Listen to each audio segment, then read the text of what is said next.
Package, pricing अगर देखी जाए तो विनफास्ट ने रियली कुछ कमाल किया है। लेकिन वो कमाल क्या है, विनफास्ट है क्या, किस तरह की गाड़ियां लेके आ रहा है, किस कंट्री से इसका रिश्ता है, सब जान जाते हैं इसी वीडियो के साथ। मैं हूं आपका होस्ट अमित और आप देख रहे हैं आस्क कार गुरु। पहले बात करता हूं विनफास्ट के बारे में। विनफास्ट एक वियतनामी ब्रांड है, मैंने आपके साथ पहले भी इंट्रोडक्शन इसका दिया है और इवन वियतनाम से गाड़ियां चलाकर भी आपको दिखाई है। तो ये गाड़ी जब इंडिया स्पेसिफिक डिजाइन हुई है तो क्या क्या चेंजेस आए हैं उस रिव्यू या ड्राइव एक्सपीरियंस वीडियो के बाद यहां से शुरू होता है। पहले फ्रंट देखते हैं। हाँ, ये सच है कि इसके डिजाइन एलिमेंट काफी अलग है। ये कनेक्टेड तो है लेकिन वी जो विनफास्ट का लोगो है उसके साथ मर्ज हो रहे हैं। काफी स्लीक एरोडायनामिक डिजाइन है और ये काफी क्लीन भी है। नतीजा बड़ा फास्ट चलने में इसे हेल्प मिलेगी और अच्छा कंट्रोल भी मिलेगा। ठीक नीचे आपको एलईडी हेडलैम्प यूनिट मिल रहे हैं, पार्किंग सेंसर्स भी हैं और आपको एडास के लिए रडार भी रखा गया है, यानी जरूरत की चीजें यहां पर मौजूद है। ऊपर लेन कीप के लिए कैमरा और रेंज सेंसर के लिए सेंसर मौजूद है। 19 इंच के अलॉय व्हील्स। इधर आ जाइए आप ओआरवीएम पे, ब्लैकआउट इंडिकेटर कैमरा यहाँ मौजूद है, अच्छी साइज की क्लैडिंग मौजूद है और अच्छा खासा ग्राउंड क्लियरेंस भी है। इंडियन रोड्स के लिए परफेक्ट। हाँ, एक चीज आप नोटिस करेंगे, फ्लश टैप डोर हैंडल, मगर यूनिक तरीका है इसे खोलने का। कुछ टेस्ला की याद दिलाएगा, लेकिन कोई बात नहीं। ब्लैक आउट बी पिलर, ऊपर आपको एक रूफ रेल मिल रही है और ग्लास रूफ भी यहाँ पर मौजूद है। अच्छी चीज क्या है, ये सारे ग्लासेस जो है ना, ये एकॉस्टिक कंट्रोल, यानी भीतर आपको नॉइज नहीं सुनाई देगी। रेयर प्रोफाइल धमाल जोरदार, शार्क फिन एंटीना, बड़ा स्पॉइलर, इसी में पीछे छिपा हुआ है wiper, high mount stop lamp और डिफॉगर। वी डिजाइन से कनेक्टेड की हुई एलईडी लैंप अच्छे हैं, देखने में भी यूनिकनेस है। काफी फ्रेशनेस देखिएगी इस कार के साथ, यानी आपको यह फील नहीं होगा कि यह कार किसी ज्यादा कारों से रिजेंबल करती है, अलग डिजाइन फिलॉसफी है ना।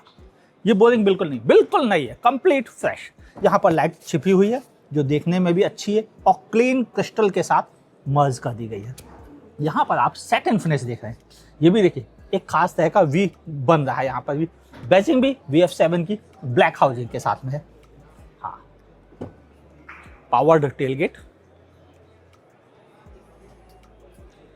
यहाँ पर आपको अच्छी जगह मिल जाती है और ठीक नीचे की अगर हम बात करें तो यहाँ पर कुछ सामान रखने की जगह दे रखी गई है और 60-40 स्प्लिट सीट्स है, सेल्फ मिलेगी आपको। और यहाँ पर भी आपको थोड़ी जगह है, इस साइड भी थोड़ी सी जगह दे रखी गई है। कोई डेडिकेटेड अलग से डिजाइन नहीं किया गया खास कि कोई नेट वगैरह का इस्तेमाल किया गया है, लेकिन हुक जरूर दे रखे गए हैं लगभग 3 किलो का सामान संभालने के लिए। पावर्ड है तो आप इसे एक बटन से बंद भी कर सकते हैं। अच्छी चीज है कि इसकी हाइट इतनी ज्यादा नहीं है कि छोटे साइज के बच्चों के लिए बार बार एडजस्ट करने में दिक्कत आए। VF7 दो तरह के बैटरी पैक के साथ में है। एक है 59 किलोवाट आवर का जो कि बेस वेरिएंट के साथ मिल रहा है, बाकी 70.8 किलोवाट आवर का जो बैटरी पैक है, यह बैटरी पैक 540 किलोमीटर की सर्टिफाइड रेंज दे रहा है। जबकि मेरा प्रैक्टिकली मानना है कि यह एक अच्छी रेंज आपको प्रोवाइड कर देगी। जब मैंने इसको चलाया था तब यह आइडिया लग गया था कि बड़ी आसानी से यह 450 से लेकर 450 के बीच की रेंज दे सकती थी। यहाँ पर इंडियन ड्राइविंग कंडीशन में क्या होगा, ये इंडिया पे ड्राइव करने के बाद ही बता पाऊंगा। ओवरऑल यहाँ पे कोई फंक नहीं दिया है जो मुझे चौंकाता है। नॉर्मली सभी इलेक्ट्रिक व्हीकल्स दे रहे हैं, फंक नहीं है। तो यहाँ पर आपको एक्स्ट्रा लगेज रखने की जगह नहीं मिलती है, जो कि बाकी ब्रांड्स के साथ सुविधा उपलब्ध है। कुछ इन्फॉर्मेशन अभी भी अधूरी है, आप ध्यान से समझें। हमें यह नहीं बताया गया है इसका सपोर्ट कितना है, लेकिन जो इंटरनेशनल ग्लोबल प्रोडक्ट है उसके हिसाब से ये 150 किलोवाट तक चार्ज कर सकता था। इंडिया में कितना है मैं नहीं बता पाऊंगा, लेकिन यहाँ पर यह कहा गया है 10 to 70% यह 25 मिनट में चार्ज कर लेगी। लोअर साइज की बैटरी और बड़ी बैटरी को लगेगा लगभग 35 मिनट के आसपास। हाँ, CCS Type 2 जो इंडिया में चलता है। ओह, एक चीज नोटिस की, इसके लिए कोई कवरिंग नहीं दे रखी इन्होंने, जो नॉर्मली इंडिया में लगभग सभी ब्रांड दे रहे हैं। विनफास्ट VF7 छोटी सी स्टीयरिंग, स्पोर्टी फील कराएगी आपको। नीचे से डी कट भी है, यहाँ सैटिन फिनिश दे रखी गई है। इस तरफ आपको ऑडियो कंट्रोल्स मिल जाते हैं। यहाँ पर आपको क्रूज कंट्रोल से रिलेटेड ऑप्शंस भी मिलते हैं, एडेप्टिव क्रूज कंट्रोल होने के साथ साथ और भी कुछ फीचर्स दे रखे गए हैं। यहाँ पर एक कैमरा मौजूद है जो आपके डिटेल लिया करता है कि आपको कहीं नैप तो नहीं आ रही, नींद नहीं आ रही है। टिल्ट एंड टेलीस्कोपिक दोनों ही ऑप्शन उपलब्ध है, मगर आपको मिलता है सामने HUD डिस्प्ले। काफ़ी बड़ी साइज का, काफ़ी ब्राइट है। मैं इसे वियतनाम में चला चुका हूँ और इतना ब्राइट है कि आपको डे टाइम में भी दिक्कत नहीं होगी। यहाँ 12.9 इंच का स्क्रीन ड्राइवर की तरफ टिल्टेड है। इसी में आपको सारी इन्फॉर्मेशन मिल जाती है, जैसे अभी आप कैलेंडर देख रहे हैं, बची हुई रेंज के बारे में इन्फॉर्मेशन है, USB से रिलेटेड भी इन्फॉर्मेशन मिल रही है अगर आप वो करना चाहें। और अगर हम और बाकी ऐप की बात करें तो लगभग सभी तरह की app, Apple CarPlay, Android auto जैसे फीचर्स भी आपको इसके साथ मिल रहे हैं। मीडिया से रिलेटेड इन्फॉर्मेशन, बैटरी से related information, setting, music system को लेकर, time, light, seats, general theme, बहुत कुछ इसके साथ आपको मिल रहा है। यहाँ पर ये कंट्रोल AC के नहीं, ये है गियर सिलेक्टर के। यहाँ पर parking mode, drive, neutral, reverse mode और ये एडिशनली मोड आपको दे रखा गया है जिसे आप ड्राइव सेलेक्ट कर सकते हैं। यहाँ पर 2 टाइप A USB पोर्ट दे रखे गए हैं। वायरलेस चार्जर यहाँ पर मौजूद है। काफ़ी जगह यहाँ पर भी दे रखी गई है। 2 कप होल्डर, 3 कप होल्डर्स कह सकते हैं, 2 बॉटल होल्डर यहाँ पर मौजूद है और हैजर्ड बटन यहाँ पर मौजूद है। इधर आप आएंगे तो चाइल्ड लॉक सिस्टम के लिए लॉक यहाँ पर दे रखा गया है। थोड़ी जगह यहाँ पर भी मौजूद है सामान रखने के लिए, हालांकि इसको स्लाइड नहीं कर सकते हैं। वेंटिलेशन के ऑप्शन सीट के थ्रू ही रखे गए जो यहीं से कंट्रोल होंगे। और अगर इंपॉर्टेंट बातें की जाए तो यहाँ पर IRVM लाइट, केबिन लाइट, ऊपर ग्लास रूफ मिल रही है। सेफ्टी की बात की जाए तो 7 एयरबैग आपको मिल रहे हैं इस गाड़ी में, जिनमें एक नी एयरबैग भी शामिल है। ABS, EBD, electronic stability program, traction control, on off करने का ऑप्शन, ADAS लेवल 2 के सारे फंक्शंस आपको इसके साथ मिलते हैं। और काफ़ी बिल्ट भी इसकी अच्छी है। और चूँकि ये स्केटबोर्ड प्लेटफॉर्म पर डिजाइन हुई है तो मुझे मालूम है कि क्रैश टेस्ट रेटिंग भी इसकी ज़बरदस्त आ ही जाएगी, क्योंकि इस तरह के प्लेटफॉर्म की रेटिंग हमेशा ही अच्छी आई है। मुझे याद नहीं आ रही कोई गाड़ी जिसने 4 स्टार भी लाई हो। तो यानी सेफ्टी को लेकर भी डाउट करने की कोई रीज़न आपके पास बचता नहीं है। देखिए पिछली सीट पर कितनी जगह है। रियर सीट स्पेस की बात की जाए तो बहुत अच्छा स्पेस आपको मिल जाता है। अच्छा नी रूम है और बहुत अच्छा लेग रूम है। एक चीज़ और नोटिस करेंगे, यहाँ पर आपको AC वेंट दे रखे गए हैं, 2 टाइप A USB पोर्ट और एक 90 वाट का fast charging based type C USB port मिलता है। नीचे मोबाइल रखने की जगह ताकि चार्ज करने के लिए मोबाइल को कहीं रखने में दिक्कत ना आए। यहाँ पर भी पॉकेट दे रखी गई है। इधर आपको 2 कप होल्डर्स दे रखे गए हैं। आर्मरेस्ट काफ़ी चौड़ा है, 2 हाथ रखने वालों को दिक्कत बिल्कुल नहीं होगी। हाँ, अगर आप इसे ऊपर कर देते हैं तो तीनों एडजस्टेबल हेडरेस्ट मिलते हैं। तीसरे पैसेंजर के लिए जगह रखी गई। कंप्लीट फ्लैट फ्लोर है क्योंकि यह एक तरह के इलेक्ट्रिक बेस्ड ही व्हीकल है, यानी जिसे हम बॉर्न इलेक्ट्रिक कह के सिंपल लैंग्वेज में समझते हैं। इसी वजह से कंप्लीट स्केटबोर्ड डिजाइन और उसका फायदा कोई हम्प नहीं। और ओवरऑल अंडर थाई सपोर्ट थोड़ा सा बेटर हो सकता था। हेडरूम कोई कंप्लेंट नहीं। हाँ, बस एक प्राइवेसी कर्टन और मिलता तो मजा आता। हाँ, यहाँ पर आपको कोई भी कर्टन मौजूद नहीं है, यानी रूफ के ऊपर आपको कोई कवर करने का ऑप्शन भी नहीं दे रखा गया है। काश मिल जाता। VF6 की अगर बात की जाए तो यह बहुत रीजनेबल प्राइस 16,50,000 से शुरू हो रही है। देखने में कैसी लग रही है ये भी आपसे बात करता हूँ। LED headlamp, front parking sensors, ADAS के लिए रडार मौजूद है, एक कैमरा भी मौजूद है, कनेक्टिंग DRL V शेप में, बिल्कुल वैसे ही जो कि सिग्नेचर डिजाइन फिलॉसफी है। यहाँ पर टोइंग हुक छिपा हुआ है। ओवरऑल फ्रंट से देखने में काफ़ी स्लीक है, लेकिन साइड प्रोफाइल की अगर बात आए तो यहाँ पर आपको 17 इंच के व्हील्स, अच्छा ग्राउंड क्लियरेंस भी है, क्लैडिंग भी साइड में मौजूद है। ORVM में ही आपको इंडिकेटर और कैमरा भी आपको मिल जाता है। ये सैटिन फिनिश क्रोम के साथ आपको मिल रही है। डोर पर आपको यहाँ पर रिक्वेस्ट सेंसर भी मौजूद है। रेगुलर स्टाइल के डोर हैंडल्स हैं। यहाँ पर ग्लास एरिया ठीक है, बहुत ज़्यादा बड़ा नहीं दिख रहा है, लेकिन ये डिज़ाइन एलिमेंट जो है वो थोड़ा अलग बना रहा है इस गाड़ी को, और काफ़ी लंबी भी दिखती है साइड से। यहाँ पर आपको एक छोटी सी रूफ रेल टाइप का डिज़ाइन एलिमेंट है। ऊपर आपको एक ग्लास रूफ भी मिल जाती है।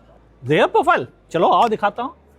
Shark fin antenna, spoiler, high mount stop lamp, defogger, wiper, V style का सिग्नेचर कनेक्टिंग लैम्प। हाँ बस इतना सस्ता, लेकिन वो वी डिजाइन है। यहाँ पर भी आपको छोटे स्कर्व मिल रहे हैं, डिजाइन एलिमेंट अच्छा है। ये कैमरा यहाँ पर मौजूद है, पार्किंग सेंसर्स भी रखे गए हैं, और मेन लाइट ये है। बूट स्पेस, चलिए 320 लीटर का बूट स्पेस, 60-40 स्प्लिट सीट के साथ में है। एक हुक इस साइड दे रखा गया है, एक इस साइड दे रखा गया है। ठीक नीचे आप आएंगे, थोड़ी सी जगह मिल जाएगी चार्जर वगैरह रखने के लिए, और कुछ एक्स्ट्रा आपको यहाँ पे फैंसी नहीं मिल रहा है। बंद करने के लिए बस मैनुअली आप इसे बंद भी कर सकते हैं। जगह इतनी है कि आप इसमें 2 बड़े सूटकेस एक बैग के साथ कैरी कर सकते हैं। चलिए पहले पावर फिगर की बात कर लेते हैं। 200 PS की पावर मिलती है, 310 Nm का टॉर्क, और यह 59 किलोवाट आवर का बैटरी पैक है, जिसकी की सर्टिफाइड रेंज बताई गई है 462 किलोमीटर की। मगर प्रैक्टिकल कंडीशन में क्या यही मिलेगी, कह नहीं सकता। चलाने के बाद आपके साथ जरूर शेयर करूंगा, वो भी इंडियन वर्जन। वियतनाम वाला जो मैंने चलाया वो तो आप देख ही चुके हैं। हाँ, यहाँ पर मुझे एक फ्रंट की कमी खल रही है, क्योंकि उसमें अगर हम चार्जर वगैरह जैसी चीजें रख पाते तो कितना अच्छा होता। फ्रंट की बात की जाए तो यहाँ पर 12.9 इंच की स्क्रीन आपको मिल रही है, और इसी स्क्रीन से आप चाहे क्लाइमेट कंट्रोल जो कि डुअल जोन है उसको एडजस्ट कर सकते हैं। आप HUD डिस्प्ले भी इसी से कंट्रोल कर सकते हैं। सारी इन्फॉर्मेशन भी आपको यहीं मिल जाती है। टायर प्रेशर मॉनिटर सिस्टम के बारे में इन्फॉर्मेशन मिल रही जैसे, वैसे ही और भी अलर्ट्स आपको मिलते हैं यहाँ पर। इसके अलावा आप OIVM के कंट्रोल भी यहीं से कर सकते हैं। सामने HUD डिस्प्ले है, जिस पर कि आपको डायरेक्शन, नेविगेशन यानी, और साथ में स्पीड रिलेटेड इंफॉर्मेशन इसी पर मिल जाती है। हाँ, यहाँ पर कोई डिजिटल इंस्ट्रूमेंट क्लस्टर जैसी चीज़ मौजूद नहीं है। हालांकि ये काफ़ी ब्राइट है। जब मैंने इसे डे टाइम पे चलाया था तो मैंने नोटिस किया था कि काफ़ी अच्छी इंफॉर्मेशन भी मिलती है आपको, बैटरी से रिलेटेड भी और साथ ही स्पीड से रिलेटेड भी, और इवन आपको ADAS से रिलेटेड भी इंफॉर्मेशन सामने ही डिस्प्ले में दिखती है कि सामने वाली गाड़ी कितनी दूरी पर मौजूद है। छोटा सा स्पोर्टी डिजाइन का स्टीयरिंग व्हील है, जिस पर कि सेट इन फिनिश। इस साइड आपको कंट्रोल्स मिल जाते हैं, जिन्हें कि आप एडजस्ट कर सकते हैं अलग अलग पर्पज के लिए, चाहे वह OIVM के लिए हो, चाहे वह यहाँ पर AC के कंट्रोल्स हो, सब आप इसी से ही कर सकते हैं। और इस तरफ आपको एडेप्टिव क्रूज कंट्रोल यानी ADAS से रिलेटेड जो हेल्प चाहिए वो आपको यहाँ मिल जाती है। लेन की परसिस्ट वगैरह जैसे फीचर्स भी इसके साथ दे रखे गए हैं। अब आप बात कर लूँ आपसे गियर सिलेक्टर, तो यहाँ पर gear selector typical VinFast style का मौजूद है। पार्किंग, ड्राइव, न्यूट्रल, रिवर्स, और ये ड्राइव सिलेक्टर है, जिसे आप मल्टीपल ड्राइव बोर्ड के हिसाब से यूज कर सकते हैं। ठीक नीचे यहाँ पर आपको 2 कप होल्डर मिलते हैं, और यहाँ पर आपको थोड़ी सी जगह मिल रही है। यहाँ पर वॉल्यूम कंट्रोल है, चाइल्ड लॉक सिस्टम भी दे रखा गया है, हैजर्ड के लिए बटन दे रखा गया है, और थोड़ी सी जगह यहाँ पर भी मौजूद है सामान रखने के लिए, और 2 टाइप A USB पोर्ट भी आपको यहाँ मिल जाते हैं। ये कंप्लीट फ्लैट है, आप इस जगह से उस जगह जाना चाहें तो जा सकते हैं, हालांकि वह उतनी जगह यहाँ पर मौजूद नहीं है। फ्रेमलेस IRVM मौजूद है, टच बेस्ड लाइटिंग मौजूद है, और यहाँ पर भी लाइट नहीं है, जबकि इस तरफ भी उन्होंने लाइट नहीं दे रखी है। VF7 में आप जाएंगे तो यहाँ पर एक आपको लाइट भी प्रोवाइड की गई है। पावर्ड सीट्स आपको मिल रही है, यहाँ पर वेंटिलेटर का ऑप्शन भी है, लेकिन वो ऑप्शन आपको इससे कंट्रोल करना पड़ेगा। अच्छा खासा आपको नी रूम है, लेग रूम ठीक ठीक है, अंडर थाई सपोर्ट ओके है, आर्मरेस्ट मौजूद है कप होल्डर के साथ में। यहाँ पर आपको AC वेंट मिल रहे हैं, 2 टाइप A USB पोर्ट के साथ में। अच्छा खासा हेडरूम है, ऊपर ग्लास रूफ दे रखी गई है, और ये ग्लास को कवर करने का कोई ऑप्शन नहीं है। हालांकि ये सारे ग्लासेस जो हैं वो एकॉस्टिक ट्रीटमेंट के साथ में आ रहे हैं। ये भी आपको ग्लास से, रूफ से सनलाइट अगर आती है तो वह बहुत हार्श ना हो, इसलिए UV ट्रीटेड भी है। तीनों एडजस्टेबल हेडरेस्ट मिलते हैं। 3 लोगों के बैठने की बात आए तो मोर देन इनफ जगह है, यानी 3 आसानी से बैठ सकते हैं। फ्लैट भी है फ्लोर, ताकि बीच वाले पैसेंजर को भी दिक्कत का सामना ना करना पड़े। अब यहाँ पर कमी क्या लगती है मुझे, थोड़ा अंडर थाई सपोर्ट और बेहतर हो सकता था। अगर कोई व्यक्ति ऐसा है जिसकी हाइट 6 फीट एंड अबव है, एक प्राइवेसी कर्टन और होना चाहिए था, और यहाँ पर भी अगर एक कर्टन मिल जाता मजा आ जाता। विनफास्ट ऑफिशियली इंडिया आ चुकी है। हाँ, उन्होंने अपनी 2 गाड़ियाँ लॉन्च की हैं। प्राइसिंग भी काफ़ी अट्रैक्टिव आई है, कंप्लीट पैकेज भी काफ़ी अच्छा है। आपको 3 साल का road side assistant, maintenance zero दिया जा रहा है, अगले साल तक आपको चार्जिंग फ्री दी जा रही है अपने नेटवर्क पर। इसके अलावा आपको 7 ईयर 2 लाख किलोमीटर्स की VF6 पर और 10 ईयर्स 2 लाख किलोमीटर्स की VF7 पर आपको वारंटी दी जा रही है, जो कि काफ़ी बड़ी वारंटी है। 2 लाख किलोमीटर हम इंडियंस नॉर्मली एक कार को नहीं चलाते हैं, उस हिसाब से ये रियली बहुत अच्छा पैकेज है। कंपनी ने जो सेफ्टी के फीचर्स दे रखे गए वो भी अच्छे हैं, और बड़ी चीज़ ये है कि साइज़ काफ़ी बड़ा है, यानी रोड पर इसकी प्रेजेंस बहुत बेहतरीन होगी। इंडियंस के लिए ओवरऑल ये नया प्रोडक्ट जरूर है, लेकिन कंपनी जिस ढंग से हैंडल कर रही है वो काबिल तारीफ है। हम उम्मीद रखते हैं कि ये अच्छे नंबर्स में सेल होगी। हालांकि अभी नेटवर्क बहुत छोटा है विनफास्ट का। इस समय 26 शहरों में लगभग 35 टच पॉइंट के थ्रू वह काम शुरू कर चुके हैं, लेकिन आगे फ्यूचर में ये और इंक्रीज करने वाले हैं। लगभग 80 टच पॉइंट तक यह इस साल के अंत तक पहुंचना चाहते हैं। अगले साल इनकी एक छोटी गाड़ी भी आने वाली है और बड़ी कमाल की है, वो बताऊंगा किसी और वीडियो के साथ। ये इन्फॉर्मेशन कैसी लगी लिखिएगा नीचे कमेंट सेक्शन में। पसंद आई हो तो लाइक का बटन दबाइए, और नहीं पसंद आई डिसलाइक का बटन दबाने में कैसा संकोच। बुकिंग कराना चाहते हैं तो विनफास्ट के ऑफिशियल वेबसाइट या उनके किसी भी डीलर पर आप अभी भी करा सकते हैं। बुकिंग अभी भी ओपन है।